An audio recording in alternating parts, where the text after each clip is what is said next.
Oke, kita masuk ke topik nefrologi ya.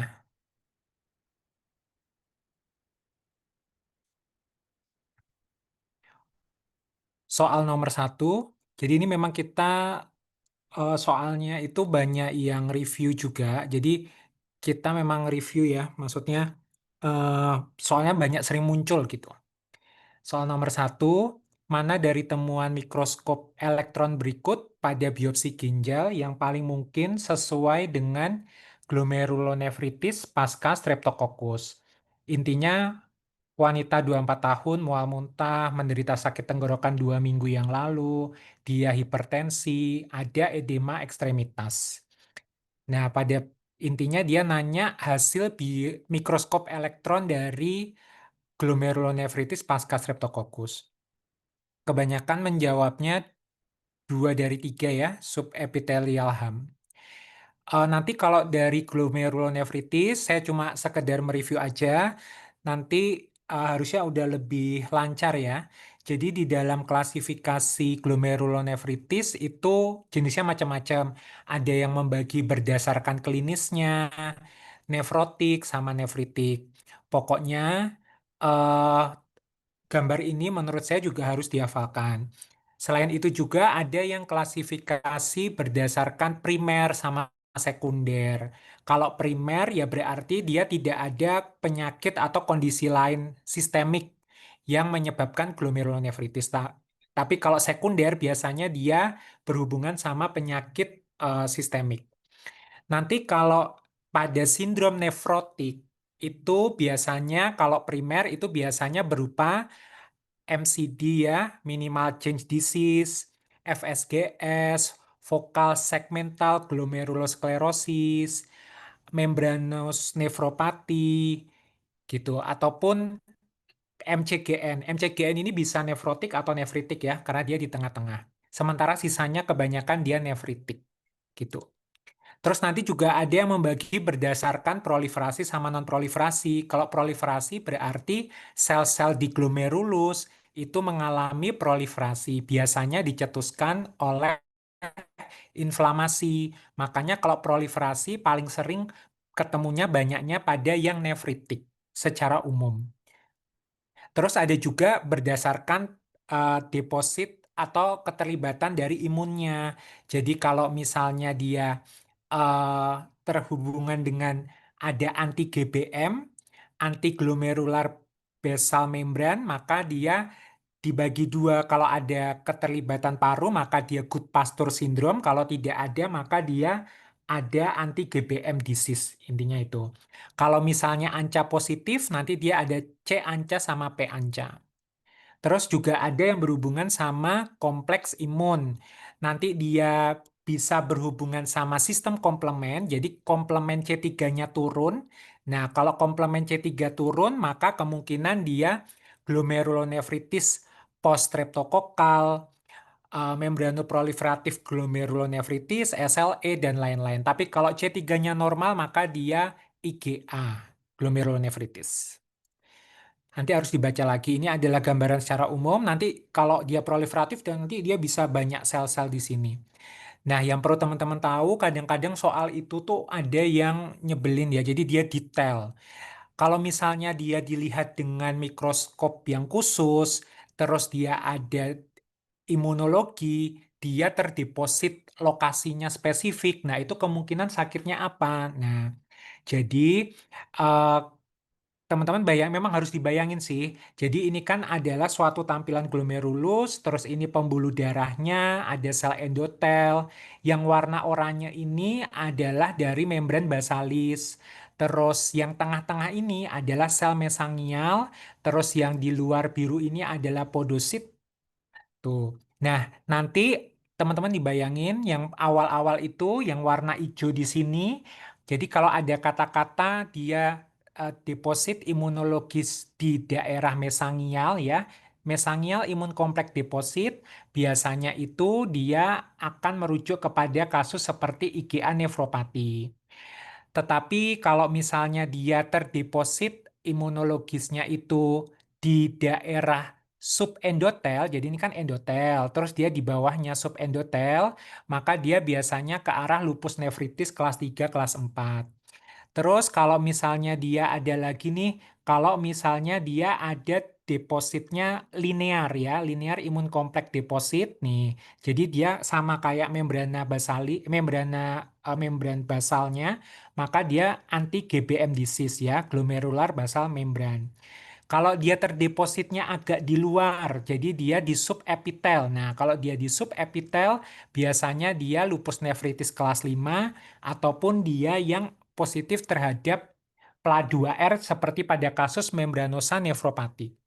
Nanti teman-teman silakan dibaca, dicocokin, dicatat kalau dia terdeposit di sini, maka dia sakitnya apa.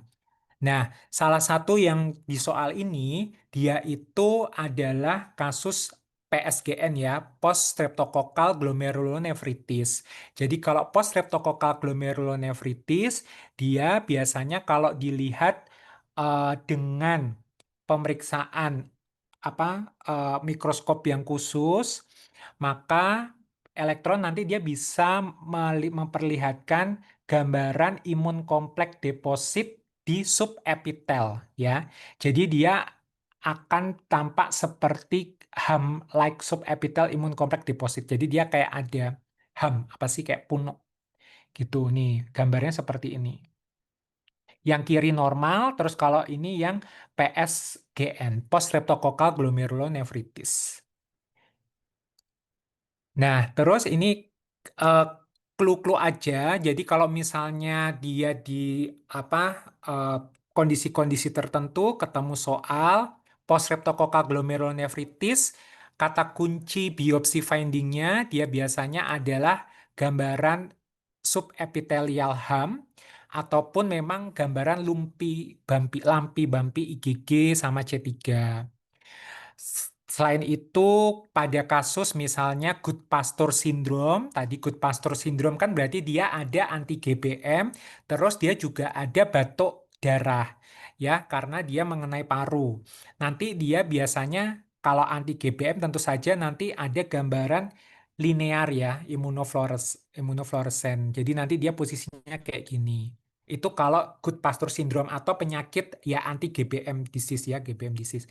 Terus kalau IgA nefropati tadi, kalau IgA nefropati maka biopsinya nanti gambaran deposit IgA pada mesangial, daerah mesangial. Mesangial itu yang di tengah-tengah sini. Terus kalau lupus nefritis biasanya dia namanya full house. Full house itu di situ ketemu jenis banyak antibodi seperti IgG, IgA, IgM, C3, C1q gitu.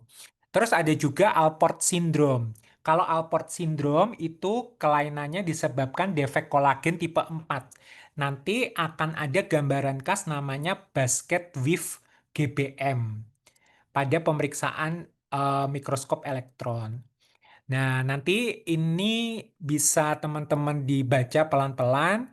Intinya pada post streptococcal glomerulonefritis, dia berarti kan dia C3-nya turun. Ingat tadi grafiknya yang sebelah kanan, C3-nya turun.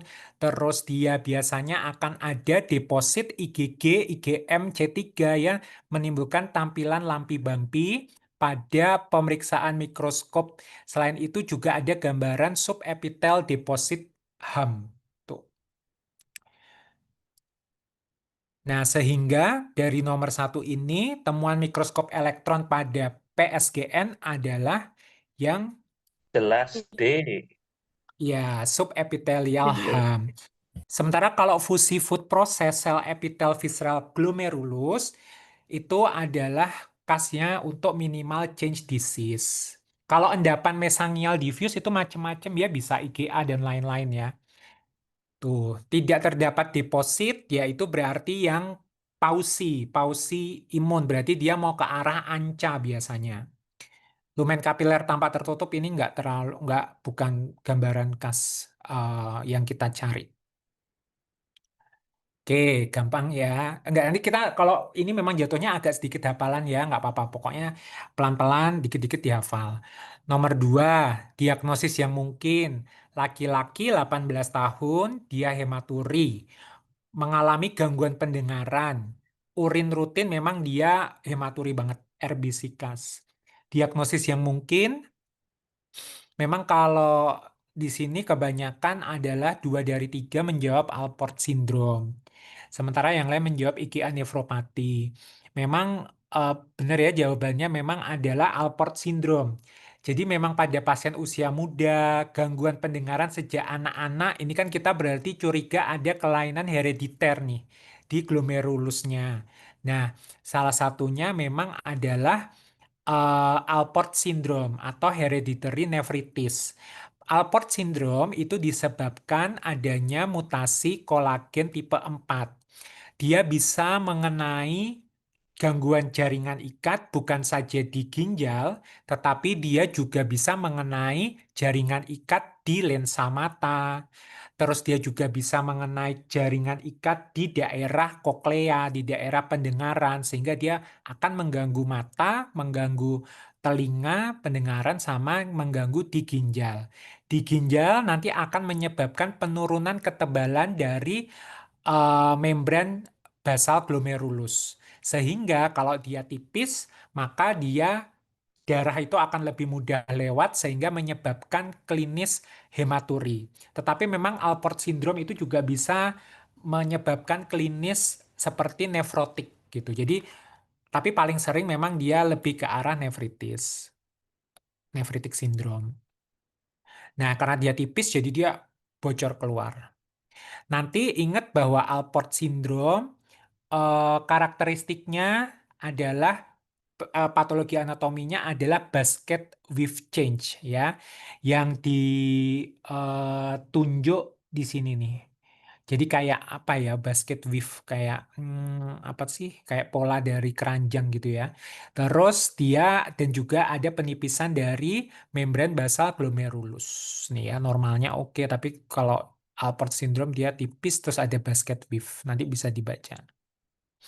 Ini ini ya Alport syndrome, secara umum memang intinya dia mengganggu lensa mata sehingga dia nanti menyebabkan miopi, terus dia juga mengganggu eh, apa di telinga sehingga dia menyebabkan SNHL, sensory neural hearing loss, terus dia menyebabkan penipisan dari membran basal glomerulus sehingga nanti akan ada tampilan basket weave appearance. Akhirnya nanti dia jadi end stage renal disease.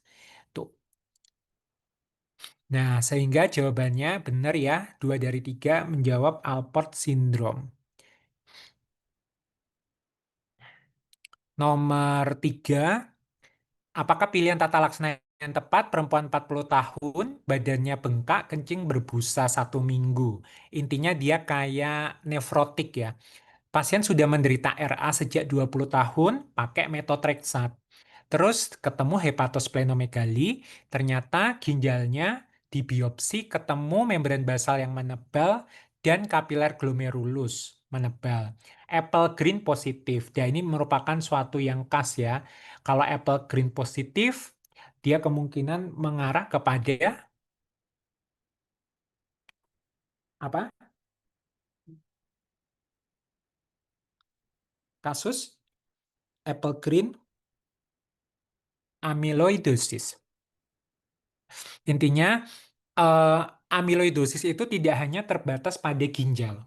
Jadi amyloidosis itu memang penyakit sistemik. Amyloidosis itu adalah kondisi penumpukan protein amyloid di dalam jaringan organ-organ tubuh, terus nanti dia bisa menyebabkan kerusakan organ tersebut. Nah, salah satu organ yang cukup sering kena itu adalah ginjal. Tapi lain-lain dia juga bisa kena di paru, kena di sistem saraf, jantung, liver, eh, kulit, dan lain-lain. Nah, amyloidosis sendiri secara umum dia dibagi macam-macam. Salah satu klasifikasinya adalah 5 klasifikasi utama adalah ini. Ada yang sifatnya amyloidosis itu primer. Nah, kalau amyloidosis primer itu depositnya adalah tipe yang AL. AL itu imunoglobulin rantai ringan, ya. Nah, eh Yang sekunder itu biasanya berhubungan dengan penyakit-penyakit yang lain. Seperti kalau di soal itu dia berhubungan dengan penyakit rheumatoid arthritis. Nanti tipe deposit proteinnya adalah paling sering adalah AA. Kalau AA memang di sini lihat klinisnya dia pasti biasanya berhubungan dengan penyakit inflamasi kronis dan biasanya dia acquired atau didapat.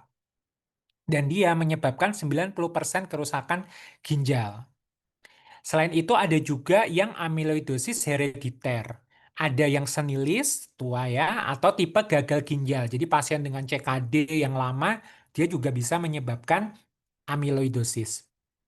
Nah, yang perlu teman-teman tahu, nanti ini bisa dibaca, eh, ini di dalam penegakan amyloidosis, pada prinsipnya pemeriksaannya salah satunya adalah pemeriksaan protein elektroforesis dari serum darah ataupun dari urin.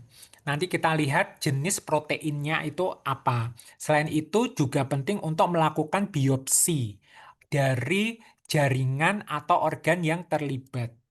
Setelah itu dikonfirmasi dengan pewarnaan Kongo-red dan mikroskop elektron.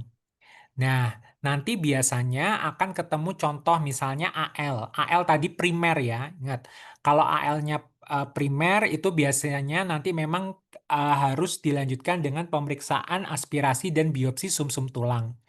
Terus kalau AA, nah berarti sekunder nih, maka harus dicari penyakit inflamasi sistemik lain gitu. Sementara kalau yang terkait herediter ya ALEK, ATTR itu amyloidosisnya itu pertimbangkan uji genetik. Nah, di sini menjadi penting. Kenapa? Karena kalau misalnya dia sekunder, maka kontrol penyakit utamanya itu menjadi penting.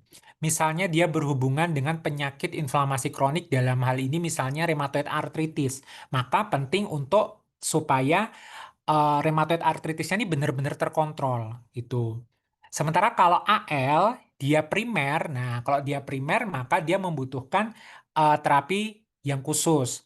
Misalnya dia dapat diberikan steroid, kemoterapi dengan melvalan, ya melvalan 0,25 mg per kg per hari selama 4 hari, terus diulang setiap 6 sampai 8 minggu. Ataupun transplantasi stem cell dan lain-lain. Terapi lini kedua, nanti kalau nggak bisa pakai kemoterapi melvalan, adalah imunomodulator seperti daratumumab. Tuh, nanti bisa dibaca. Dan lain-lain. S inhibitor, diuretik, colchicine, itu merupakan obat-obatan tambahan. Nah, nanti bisa dibaca. Tetapi kalau pada prinsipnya, kalau dia sekunder, maka dia obati penyakit utamanya. Intinya gitu. Prognosisnya biasanya amyloidosis ginjal itu jelek. Kebanyakan dia akan menjadi gagal ginjal. Menyebabkan end stage renal disease. Nah, sehingga pada kasus itu teman-teman jangan terjebak dengan ini. Jadi memang pertanyaannya tata laksana yang paling tepat. Nah, karena dia berhubungan dengan rheumatoid arthritis Maaf tuh aku sudah putus-putus. lama. Oh, aku tahu. Ini memang internetnya agak jelek. Jelek Oh, banget sudah dok, sebenarnya. sudah dok. Baik. Ya. Nah, sehingga dari sini kira-kira dari A sampai E mana yang paling tepat untuk mengobati rheumatoid arthritis?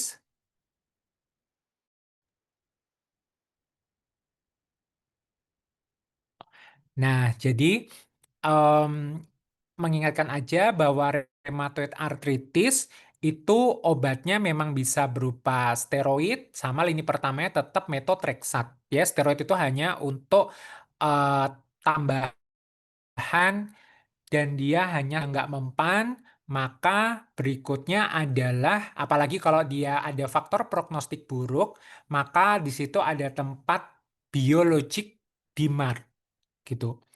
Nanti kalau biologik demand dia tidak mempan, tidak mencapai target, maka ganti biologic DMARD yang lain atau kasih JAK inhibitor. Nah, DMARD itu adalah disease modifying anti-rheumatic drug. Dia ada yang sintetik, ada yang biologik. Biologik itu ada yang biological originator, ada yang biosimilar. Biologic DMARD itu contohnya penghambat TNF, etanercept, adalimumab, infliximab, golimumab, dan lain-lain. Penghambat reseptor IL-6, terus anti CD20, terus anti IL-17, dan di sini yang tidak tertulis adalah anti interleukin 1 reseptor inhibitor ya. IL-1 reseptor inhibitor yaitu adalah kok nggak ada? Yaitu adalah anakinra. Jadi kuncinya itu adalah anakinra. Nomor 3. Sampai sini ada yang mau ditanyakan nggak? Bisa kebayang, jadi pada kasus ini intinya obati utamanya RA-nya. Tapi sebenarnya kalau dia memang, saya membaca itu kalau memang dia udah mentok, memang kadang-kadang bisa dikombinasikan. Jadi ada tempat juga mungkin memberikan melvalan dan lain-lain. Tetapi intinya sih, eh, pokoknya pertama kali rheumatoid arthritisnya ini harus terkendali lah intinya. Tapi kan di sini memang soalnya itu nggak jelas ya, apakah RA-nya ini terkontrol atau enggak. Tapi dengan prognosis 20 tahun RA, dia pasti biasanya sudah mulai ada banyak komplikasi. Sehingga jawaban nomor 3 adalah anakinra.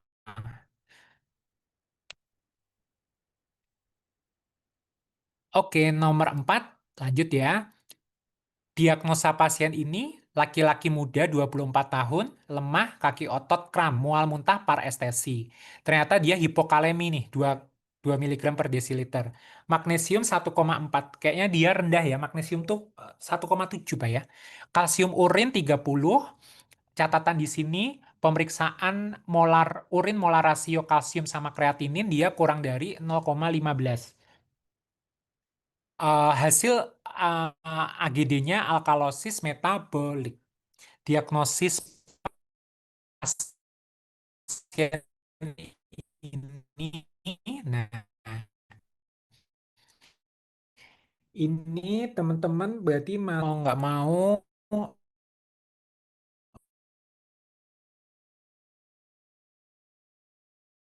diingat benar yaitu Gitelman. Jadi pokoknya algoritmanya ada, kalau dia alemi sudah disingkirkan kemungkinan yang eh, paling seringnya ini hilang lewat ginjal atau enggak, yaitu dengan pemeriksaan kalium urin. Kalau dia di atas 15 kalium urinnya, maka kemungkinan dia renal loss. Baru habis itu diperiksa yang namanya TTKG, transtubular potassium gradient. Kalau TTKG-nya itu dia di atas 4, maka baru kita lihat tensinya. Tapi kadang-kadang soal itu tidak menunjukkan TTKG. Jadi dia cuma berangkat hipokalemi, hipertensi, atau hipokalemi, normotensi. Nah, kalau dia hipokalemi dan dia hipertensi, maka dia pasti kita lihat aldosteronnya. Karena memang kan aldosteron ini salah satu yang berperan di dalam sistem RAA yang dia menyebabkan tensi meningkat. Kalau aldosteronnya tinggi, nah berarti siapa nih yang menghasilkan aldosteron tuh? Kalau aldosteronnya rendah, maka kemungkinan harus dilihat lagi kortisolnya.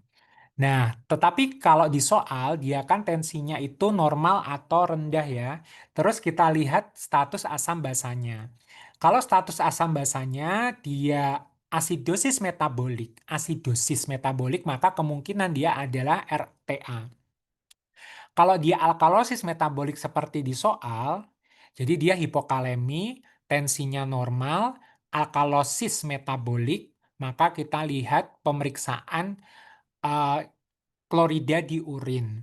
Nanti kalau klorida di urin di atas 20 baru kita lanjutkan ke pemeriksaan eh, molar rasio kalsium sama kreatinin. Tapi kan di soal langsung ke urin CaCr molar rasio. Ya udah, jadi intinya kalau dia tinggi maka kalsiumnya banyak dibuang. Maka dia kemungkinan sindrom Bartter.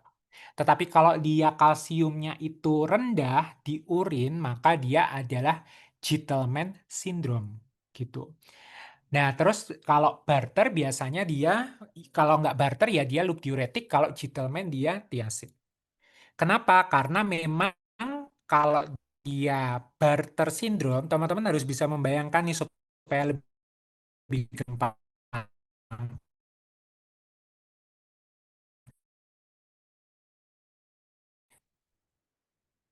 Dan dia itu mirip sama orang yang mengkonsumsi loop diuretik. Ya, gangguannya di NAK2Cl cotransporter. Sementara kalau Gentleman, dia gangguannya di tubulus convolutus distal.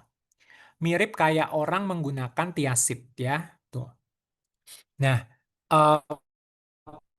pada prinsipnya adalah untuk membedakan Gentleman sama Barter adalah ekskresi dari aku ngapalinnya adalah dibayangin aja urut. Maka pasti dia B dulu kan ya, baru Gentleman lokasinya. Nah, sementara itu yang membedakan Barter sama Gentleman adalah ekskresi dari kalsium sama nanti magnesium di darah. Kalau dia Barter, maka dia kalsium ekskresi di urin dia meningkat. Jadi ada hiperkalsiuria, Barter. Kan Barter tuh kayak dia nanti ngasihin kalsium banyak di urin. Selain itu, magnesiumnya dia normal. Sehingga kalau kalsium di urin banyak, dia akan nefrolitiasis, meningkat urea. Sehingga dia karena dia kalsiumnya di urin sedikit, ya udah maka harga yang harus dibayar adalah hipomagnesemia. Nah, jadi pada kasus memang dia yang benar kalsium urinnya kan dia kalsium kreatinin urin molar rasionya kan dia kurang. Sampai sini ada yang mau ditanyakan? Diingat-ingat lagi ya. Oke, kalau RTA dia pasti asidosis ya metabolik. Con syndrome dia nanti biasanya berangkat dari primary aldosteronisme, pasti dia biasanya tensinya tinggi, aldosteronnya tinggi. Tensinya kan ini normal. Barter, ya tadi ya membedakan dengan kalsium sama Gentleman BG, Barter Gentleman. Kalau Lidl itu dia biasanya tensinya juga tinggi ya. Posisi Lidl sama si apa sama primary aldosteronisme dia ada di sini. Oke, gampang ya. Enggak sih. Apalan banget ini soalnya. Kita lanjut ke soal berikutnya. Soal nomor 1. Kata laksana hipokalsemia. Intinya laki-laki 40 tahun kejang seluruh tubuh 5 menit dalam 1 jam. Terus SEO positif, Coftek positif. Kalsiumnya rendah. Jadi dia hipokalsemia akut. Maka tata laksana hipokalseminya adalah, ini sering banget ya keluar di preboard sama di soal. Kebanyakan menjawabnya sudah betul, yaitu jawabannya yang A. Kalsium glukonas intravena 1-2 gram selama 10 hingga 20 menit. Lanjut, kalsium glukonas NaCl isotonis dosisnya sekian, kalsium elemental dalam 1 jam. Sebenarnya nanti kalau teman-teman baca pedoman atau teori buku gitu, nggak ngeplek banget ya. Nah, yang penting teman-teman tahu patokannya. Saya ngambil dari Harrison dan ini saya ambil dari PPK PABDI 2015. Dari PPK PABDI 2015 sama Harrison itu prinsipnya sama. Jadi intinya kalau mau mengkoreksi kalsium tentu saja harus kita pertimbangkan kadar albuminnya juga. Jadi harus di-corrected dulu. Nah, setelah di-corrected dengan kadar albumin, takutnya kan kalau albuminnya turun, biasanya kalsiumnya juga akan dideteksi turun. Setelah itu kita bedakan uh, uh, kalsium yang rendah ini akut atau kronis. Kalau dia akut, seperti pada kasus ini nih, dia kejang dan lain-lain, maka harus kita koreksi dengan kalsium glukonas 10%. Kalsium glukonas 10% itu maksudnya dalam 100 cc dia ada 10 gram. Kita berikan sebanyak kita campurkan 10 cc. Jadi 10 cc itu ada 1 gram ya, 1 gram dari kalsium glukonas. Nah, 1 gram, tapi kalau teman-teman lihat di sini kan dia 90 miligram. Jadi memang eh, yang dimaksud 90 miligram itu adalah kalsium elementalnya. Jadi memang per gram itu ada 9% kalau nggak salah ya, 9% dari kalsium glukonas intinya. Nah, nggak usah diperbingungkan. Jadi pokoknya intinya adalah Ca glukonas 10 cc yang konsentrasinya 10% ini kita encerkan dalam 50 cc NaCl ataupun D5%. Kita berikan di sini bahkan selama 5 menit. Dari Harrison juga ngomongnya seperti itu ya. Kita berikan selama 5 menit ya. Tuh. Setelah itu kita lanjutkan pemberian secara infus 10 ampul. Nah, satu ampulnya itu dia adalah 10 cc.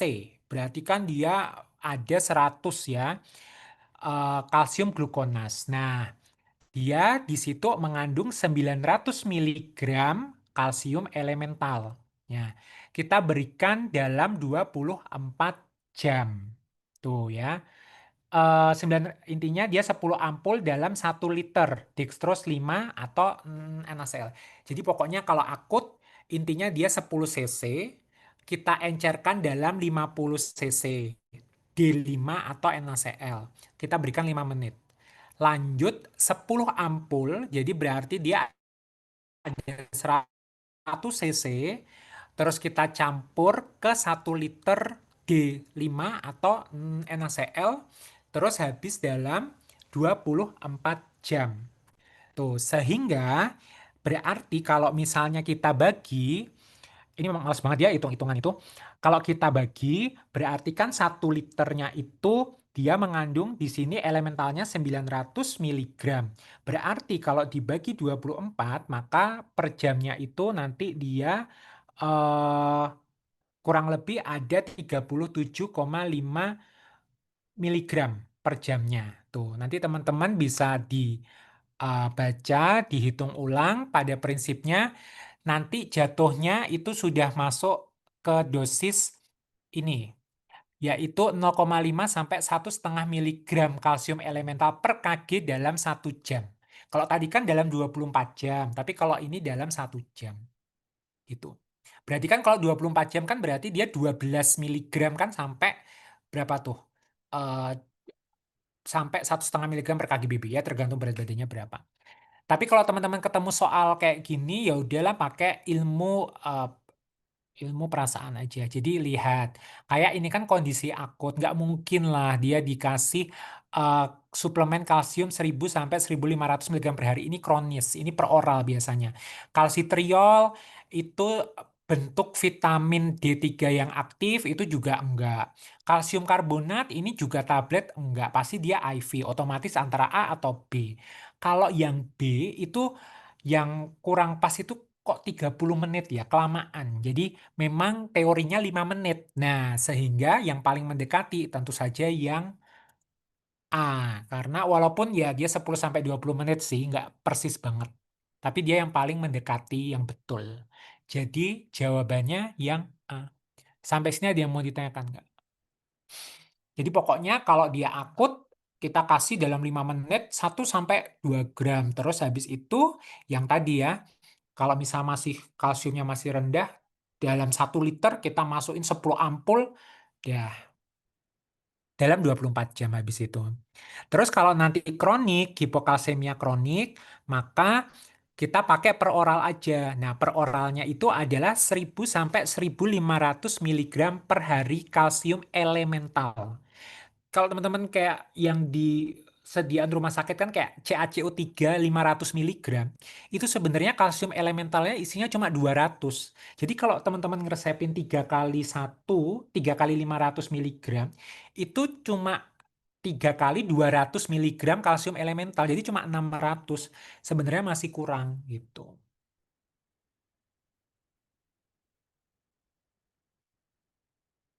Sampai sini ada yang mau ditanyakan terkait koreksi hipokalsemia? Intinya dia akut sama kronik kita bedakan ya. Akut IV, kronik per oral. Oke, kita lanjut ke nomor 2. Mana pernyataan berikut yang merupakan patofisiologi dari RTA tipe 1? Dah, ini apalan banget. Jawabannya teman-teman sudah kebanyakan betul, yaitu adanya gangguan atau defek sekresi H plus distal. Lagi-lagi ini kayak mirip apalan ya. Nah, pokoknya apalin aja gambar ini. Jadi, kalau RTA atau renal tubular acidosis, intinya dia menyebabkan hiperkloremik metabolic acidosis dengan normal serum anion gap ya, NAGMA. Nah, kalau RTA tipe 1 itu dia lokasi gangguannya adalah di bagian distal. RTA tipe 1 dia intinya mengganggu sekresi ion H+. Jadi makanya dia menjadi asidosis di darah karena dia tidak bisa membuang H+ ke nefron. Selain itu, pH urinnya dia di atas 5,5. Tentu saja dia berangkat dari kalium yang rendah, hipokalemi ya. Selain itu dia berhubungan juga dengan renal stone. Kalau RTA tipe 2, lokasinya biasanya gangguannya di proksimal. Kalau di proksimal, dia mengganggu reabsorpsi bikarbonat atau HCO3. Ya, bikarbonat. Ngapalinnya aja 2, B kan, maka dia gangguannya terkait bikarbonat reabsorpsi. 2B. Awalnya memang dia urinnya pH-nya tinggi ya, tetapi lama-kelamaan dia akan kurang dari 5,5. Dan dia juga hipokalemi. Tuh. Terus kalau tipe 4 dia satu-satunya yang menjadi RTA yang hiperkalemia karena gangguan dari penurunan sekresi aldosteron atau resistensi aldosteron.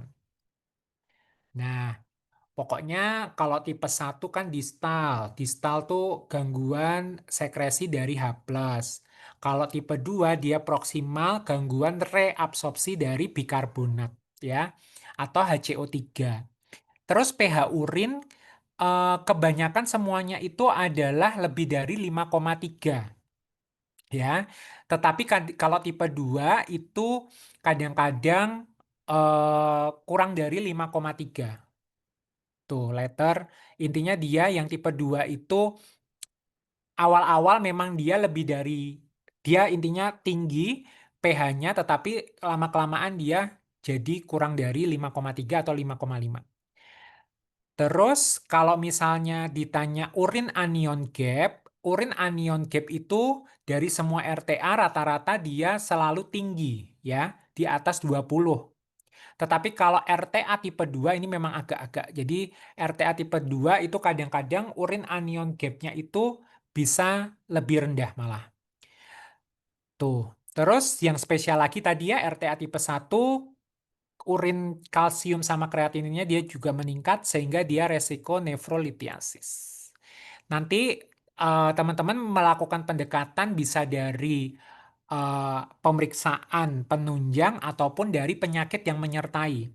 RTA tipe 1 itu selain idiopatik ataupun familial, dia sangat berhubungan dengan penyakit autoimun tipe 1 kayak Sjogren, terus autoimun hepatitis, RA, SLE, atau obat-obatan tuh ya, dan lain-lain. Tetapi kalau RTA tipe 2 itu biasanya berhubungan sama obat-obatan ifosfamid, tenofovir, ataupun Fanconi syndrome tuh ya. Sjogren masih bisa, tetapi dia lebih sering ke yang tipe 1. Nanti bisa teman baca. Nah, sehingga RTA tipe 1 adalah gangguannya sekresi H plus distal. Sampai sini ada yang mau ditanyakan dulu?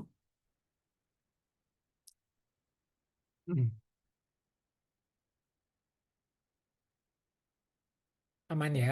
Nomor 3, pasien laki-laki 50 tahun, dia CKD, EGFR-nya 40, berarti dia stadium berapa CKD-nya? 3. Dia stadium 3. Cara pemberian asupan protein mengurangi terjadinya hiperfiltrasi glomerulus. Sebenarnya kalau pasien CKD perlu pembatasan protein itu dimulai pada EGFR berapa? 30. 30. Di bawah 30. Berarti EGFR 40 perlu dibatasi nggak proteinnya? Enggak, Dok. Nah, jadi pada pasien CKD itu teman-teman menjawabnya, tapi kebanyakan menjawabnya C ya. Terus yang lain menjawab B. Tidak ada yang menjawab E. Ya, jadi yang ditakutkan dari CKD dengan diet tinggi protein itu adalah kondisi salah satunya hiperfiltrasi glomerulus. Ya, nanti teman-teman bisa dibaca ya. Jadi, asupan protein yang berlebih akan mengakibatkan perubahan hemodinamik ginjal berupa peningkatan aliran darah dan peningkatan tekanan intraglomerulus. Sehingga dia akan memperburuk progresi dari sakit CKD-nya. Selain itu, protein yang tinggi itu dia mengandung ion hidrogen, fosfat, ion anorganik lain. eh, Intinya dia akan menimbun substansi nitrogen dan ion anorganik lain, sehingga malah meningkatkan resiko uremia juga, gitu. Sehingga sebenarnya untuk pembatasan asupan protein itu dilakukan kalau laju filtrasi glomerulus di bawah 60. Di atas 60, maka pembatasan asupan protein tidak dianjurkan. Itu ya. Nah, di bawah 60 berarti kan itu sudah di stadium ini ya, stadium 3 ya. Stadium 3 berarti udah harus dibatasi. Nah, ini adalah saya ambil dari PABD. PABD itu masih pakai pedoman yang lama. Nah, tapi kalau lihat dari pilihan soal, kayaknya soal itu mau ngomongin ke arah pedoman yang lama, karena dia ngeplek banget. Jadi, kalau dia di bawah 60, kita bagi. Kalau dia eh, laju filtrasi glomerulusnya, ya, eh, intinya, sorry. Kalau intinya dia di bawah 60, maka protein asupan yang dianjurkan adalah 0,6 sampai 0,8 kilogram per kg per hari. Gitu. Di sini dibilang termasuk minimal 0,35 gram per kg per hari pemberian protein dengan nilai biologis yang tinggi. Nah, maksudnya nilai biologis yang tinggi itu apa? Intinya kalau nilai biologis tinggi adalah protein yang punya komposisi asam amino esensial yang lengkap dan seimbang gitu. Jadi contohnya misalnya kalau dari makanan itu misalnya kayak telur, putih telur ya. Jadi dia punya eh, biological value yang tinggi ya, standar emas itu biasa putih telur. Ataupun produk susu dan lain-lain seperti kasein dan lain-lain.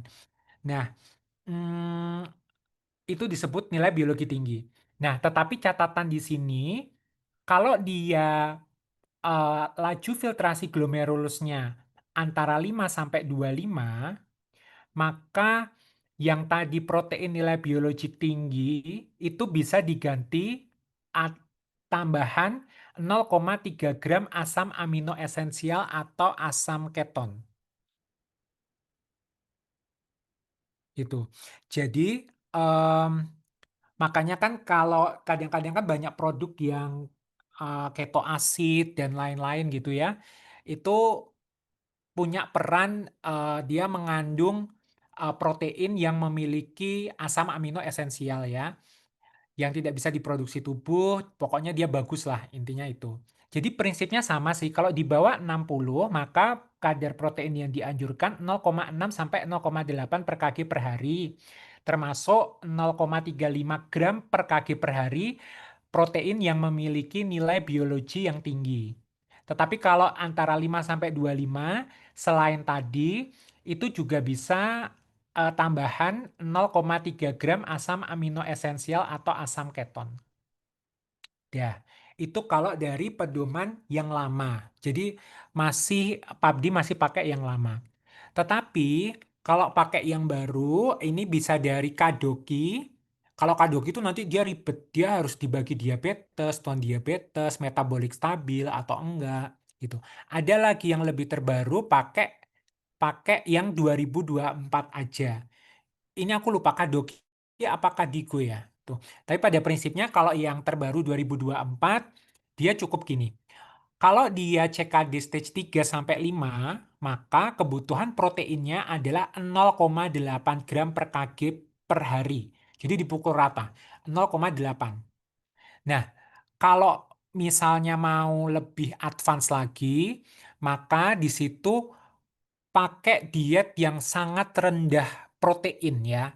Sangat rendah protein itu, tapi ini butuh pengawasan yang ketat, yaitu 0,3 sampai 0,4 gram per kg per hari, ya per kgbb per hari, ditambah asam amino esensial atau analog keto acid hingga 0,6 gram per kg BB per hari.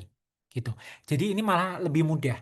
Jadi pokoknya pilihannya ya udah pukul rata aja stadium 3 sampai stadium 5 0,8 gram per kg BB per hari. Tapi kalau misalnya mau lebih ketat lagi, maka very low protein, tadi kan udah low protein tuh, 0,8. Sekarang very low protein itu di 0,3 sampai 0,4. Tetapi dia harus ditambah asam amino esensial atau analog keto acid sebesar hingga 0,6 gram per kg BB per hari. Gitu. Ya, itu aja yang penting. Tapi catatan di sini bahwa pada pasien geriatri mungkin apalagi yang sarkopeni atau frailty dia membutuhkan protein dan kalori yang lebih tinggi dari ini. Tapi pokoknya jangan sampai hindari diet tinggi protein di atas 1,3 gram per kg per hari pada pasien CKD stage 3 sampai stage 5. Gitu ya. Nah, kalau lihat di soal ini kan ngeplek banget sebenarnya sama sama sama yang di PABDI ya. Gitu. Jadi mungkin soal ini mengacu ke PABDI. Tetapi ya udah kalau misalnya mengacu ke PABDI, berarti jawabannya yang mana? Dia B, EGF 40. A, B, C, D, E? B, B. Nah, B. jadi kalau dia mengacu PABDI, jawabannya adalah B ya. Jadi 0,6 sampai 0,8 dengan protein yang nilai biologi tinggi di atas 0,35 gram per kg per hari. Kalau yang C ini, yang GFR-nya antara 5 sampai 30. 5 sampai 25. Mas Emang sampai nyebelin 25 banget ya, dong. agak nanggung banget. Oh, tuh. Nah, tapi kalau misalnya dia mengacu ke pedoman yang terbaru, sebenarnya ya pukul rata aja 0,8 eh, gram per kgbb per hari. Jadi terserah ini mau jawabannya bisa A atau bisa B. Tapi kalau misalnya mengacu ke yang baru, dia A. Tuh ya, A atau B sesuai dengan pedoman. Sampai sini ada yang mau ditanyakan? Aman ya. Oke, kita lanjut ke soal nomor 1. Pemeriksaan yang digunakan menegakkan diagnosis laki-laki muda kelemahan, hipokalemi berat, hipomagnesemia, terus dia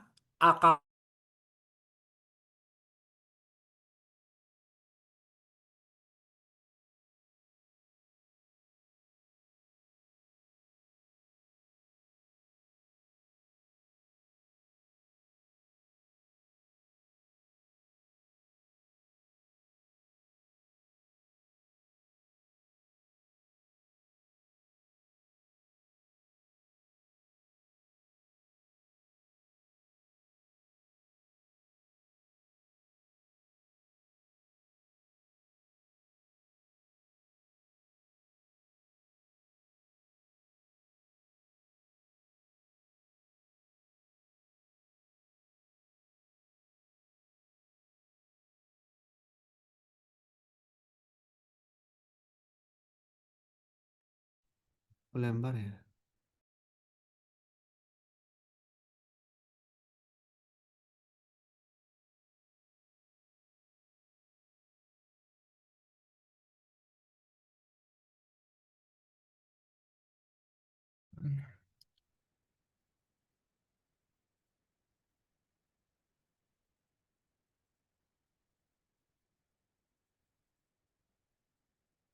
Kemungkinan ini sindrom apa?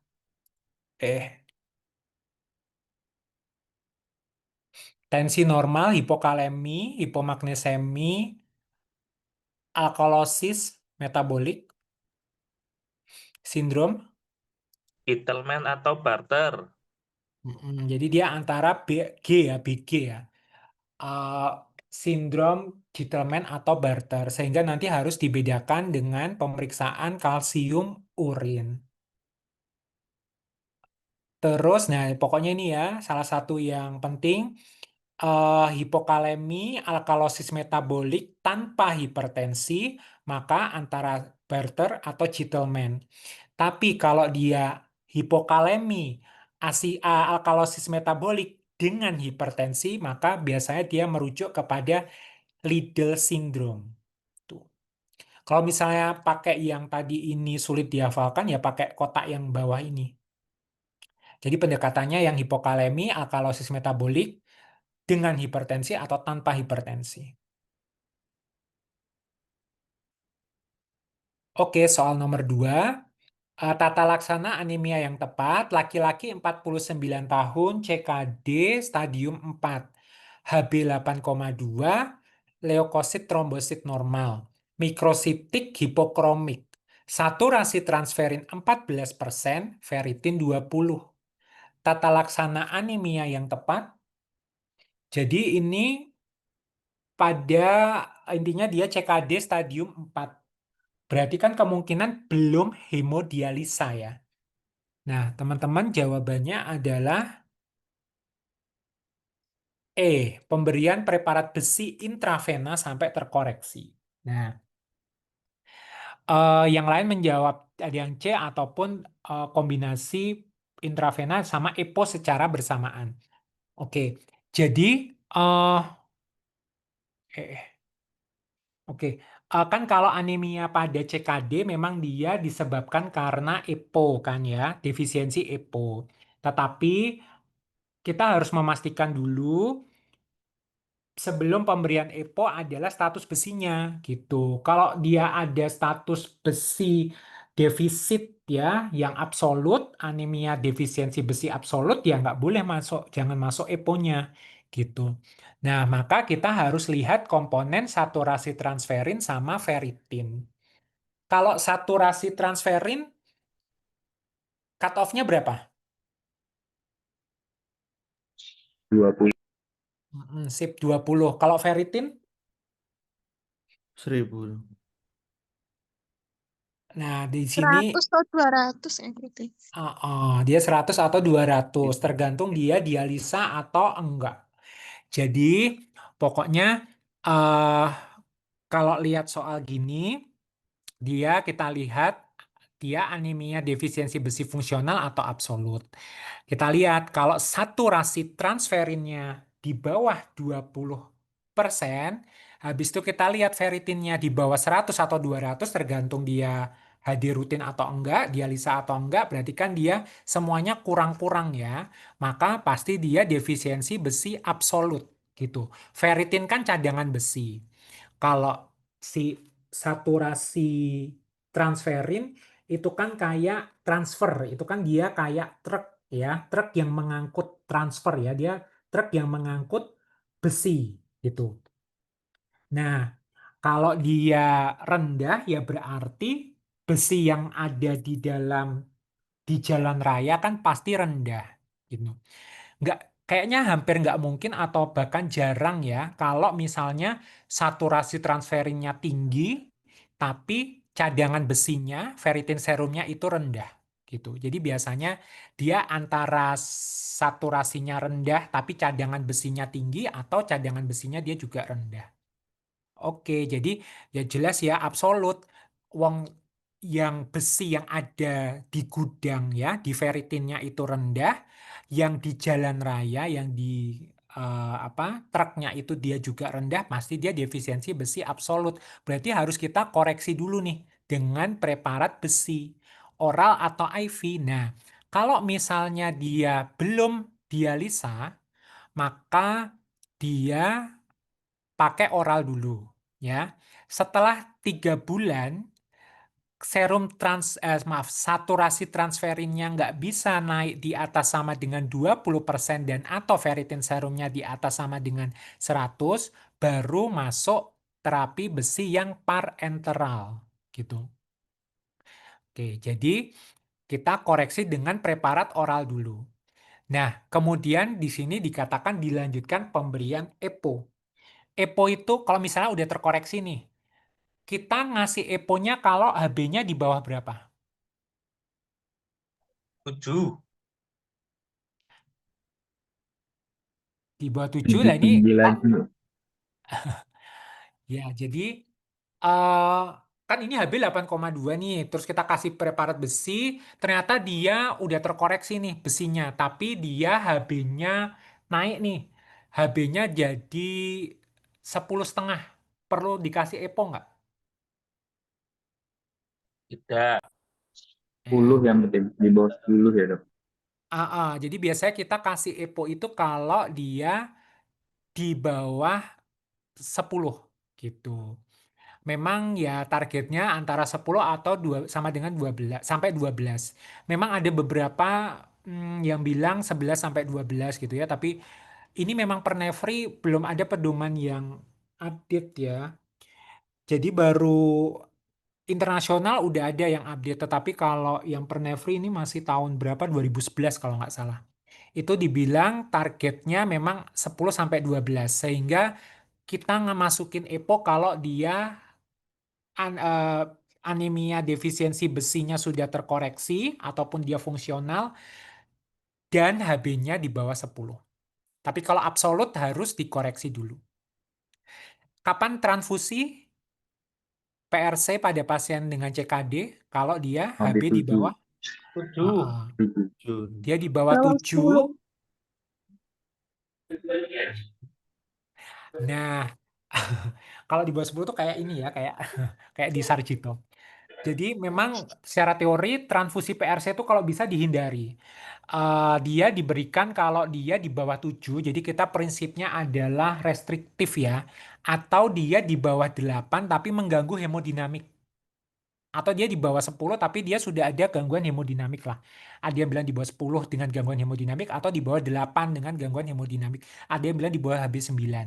Jadi gangguan hemodinamik kok dia anemia yang menyebabkan sampai gagal jantung gitu ya, klinis gagal jantung akut, ya udah kita kasih transfusi walaupun HB-nya dia 8 gitu. Tapi kalau dia baik-baik aja tapi dia cuma lemes-lemes di bawah 7, maka kita bisa indikasi pemberian transfusi PRC. Sehingga jawabannya adalah yang soal ini yang C ya. C. Ya, oke. Nomor 3. Yang C apa E, Mas? Yang C, karena dia belum Oh, HD. Jadi dia per oral aja. oh iya, iya. Heeh. Kalau HD mungkin baru dia intravena ya. Oke, nomor 3. Temuan lab berikut yang diharapkan dengan diagnosanya. Wanita 42 tahun ke IGD, malaise, bingung, demam, trombositopeni, HB8,8, kreatininnya naik. Urinalisa ternyata protein uri, pH-nya 5, ada hematuri ya. Ya, ini sebenarnya kayaknya nyasar soalnya. Ini kayaknya soalnya biasanya mengarah ke home ya. Walaupun di sini ya ada komponen gangguan ginjalnya, tapi biasanya ini masuk ke topik home. Teman-teman menjawabnya 50-50, 40% di Adam ST 13 kurang dari 10% sama yang B. Oke. Jadi ini kata kuncinya adalah dia demam, trombositopeni berat ya, trombositnya 13.000, HB-nya 8,8, gangguan ginjal, kreatininnya 2,6. Jadi ini adalah kondisi yang namanya payung besarnya adalah trombotik mikroangiopati atau TMA. Trombotik mikroangiopati ya itu adalah kondisi di mana pada pembuluh darah ya yang kecil mikroangiopati itu ada proses eh, trombosis ya, trombosit pokoknya di situ ada proses trombosis yang di situ menyebabkan terjadinya sumbatan atau clotting. Nah, ketika eritrosit lewat situ udah di pembuluh darahnya kecil, adanya trombosis atau clotting di situ, akhirnya eritrositnya itu being squeeze, jadi dia kayak apa ya, kayak tergencet dan hancur, menyebabkan suatu kondisi intravaskular hemolisis gitu. Sehingga dia menyebabkan suatu kondisi yang namanya MAHA, mikroangiopatik hemolitik anemia. Sehingga kalau dia ada hemolisis intravaskular, ya maka di situ pada apusan darah tepi akan ketemu gambaran skistosit ya. Jadi kayak apa sisa-sisa eritrosit yang hancur yang lisis. Ini masuk ke topik kalau misalnya nggak masuk ke topik yang trombotik mikroangiopati, dia masuk ke topik anemia hemolitik non imun gitu. Kalau imun kan IHA dan lain-lain ya. Kalau ini non imun. Nah, TMA atau trombotik mikroangiopati yang menyebabkan MAHA, dia bisa berupa penyakit primer ataupun sekunder. Sekunder ya pasti ada penyebab yang lain seperti kanker, obat-obatan, pregnancy, hipertensi maligna gitu. Tetapi kalau primer dia biasanya ada dua bentuk, yaitu TTP ataupun HUS. Nah, ini adalah tabel untuk membedakannya. Yang paling sering memang kan kita lihatnya yang harus kita tahu adalah TTP sama HUS ya. TTP itu adalah trombotik trombositopeni purpura. Trombotik trombositopeni purpura adalah penyakit yang disebabkan defisiensi protein Adam TS13. Ini adalah suatu protein yang berfungsi memotong von Willebrand faktor. Sehingga hasil akhirnya dia trombositnya rendah, anemia hemolitik mikroangiopati atau MAHA, sama trombosis. Jangan ketukar-tukar ya, trombosis, trombositopeni, enggak ya, trombosis ya di situ kebentuk trombus ya, clotting yang tidak normal. Terus trombositopeni ya trombositnya rendah. Dia bisa memang berupa kelainan kongenital ataupun diperantarai sistem imun. Nah, ini ya. Tentu saja tadi ya dia skistosit. Terus PT ataupun APTT-nya dia biasanya normal kalau pada TTP ya. Nah, organ sistem yang terlibat dia biasanya ginjal ya. Terus dia bisa mengganggu di jantung, mengganggu di sistem pencernaan ataupun mengganggu di saraf. Dan biasanya kalau dikasih plasmafaresis dia responnya membaik ya dalam 3-5 hari. Ini yang harus kita bedakan dengan HUS. HUS itu adalah sindrom hemolitik uremik. Nah, HUS ini memang lebih sering salah satunya pada anak-anak, ya bisa juga ke orang dewasa.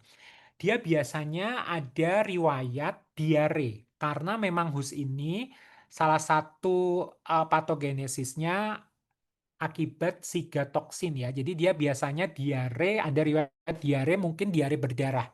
Jadi disebabkan infeksi sigila ataupun E. coli gitu. Nah, nanti biasanya kalau si HUS ini dia organ sistem yang terlibat itu biasanya ginjal dan respon terhadap plasmaferesisnya itu tidak ada signifikan improvement. Gitu ya. Nah, nanti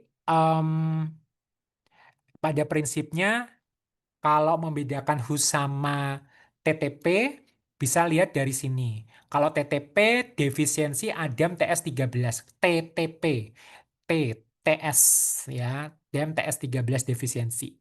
Terus dia biasanya ada yang namanya pentat ya. Jadi dia jelas ada MAHA, FAT-RN, aku nggak tahu dia.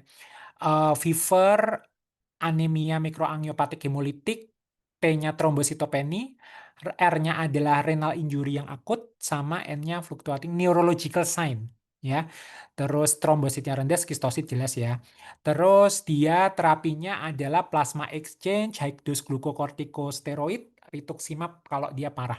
Sementara kalau HUS biasanya dia ada riwayat diare ya. Terus biasanya lebih sering kepada anak-anak. Dia trias ya, red. Red itu renal injury akut, MAHA sama trombositopeni aja. Intinya ya HUS ini tuh anak-anak lah ya, skistosik ya nggak anak-anak juga bisa sih. Nah tapi untuk terapinya generalnya suportif ya. Plasma exchange itu tidak terlalu memberikan respon yang perubahan yang signifikan. Oke, jadi nanti dihafalkan ya. Jadi di soal temuan lab berikut, intinya dia wanita dewasa, terus dia trombositnya rendah, kreatininnya naik, dia demam, bingung, malaise. Kemungkinan dia yang mana? HUS apa TTP? TTP. Berarti antara A, B, C, D, E yang A. Ah, berikut yang diharapkan ya. Adam TS 13 kurang dari 10%. Oke, sampai sini ada yang mau ditanyakan?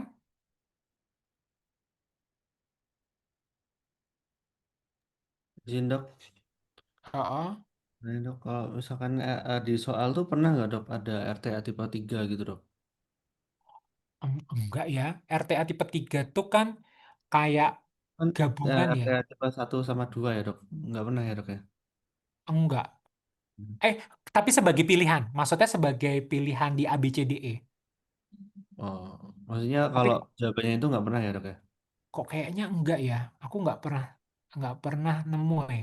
Karena kan RTA tipe 3 tuh eh, jarang dan dia kan kayak gabungan ya dari RTA tipe 1 sama tipe 2 gitu. Jadi kayak Iya dok, makanya. jarang dan kayak nggak pernah lah.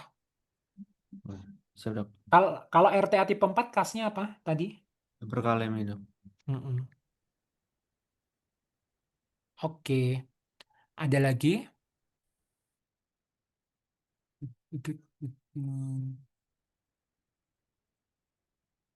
Kalau nefrologi sih ya emang ini ya, ada beberapa yang memang harus agak nyebelin ya, angka-angkanya, istilah-istilahnya, apalagi gangguan elektrolit, ginjal gitu. Sering-sering latihan soal aja. Oke, kalau nanti ada yang mau ditanyain di grup nggak apa-apa. Kayaknya nggak pernah dia naik di grup. Eh, ada lagi yang mau ditanyakan? Kalau nggak ada, berarti izin saya tutup ya. Izin saya tutup. Eh, Saya minta maaf kalau misalnya di dalam penjelasan ada yang kurang jelas. Nanti bisa diskusi kalau ada yang masih bingung. Sebelum mengakhiri, mari kita berdoa bersama-sama. Semoga apa yang didapat di malam hari ini itu bisa membuat teman-teman membaca lagi, belajar lagi terkait topik nefrologi. Berdoa dimulai. Berdoa selesai.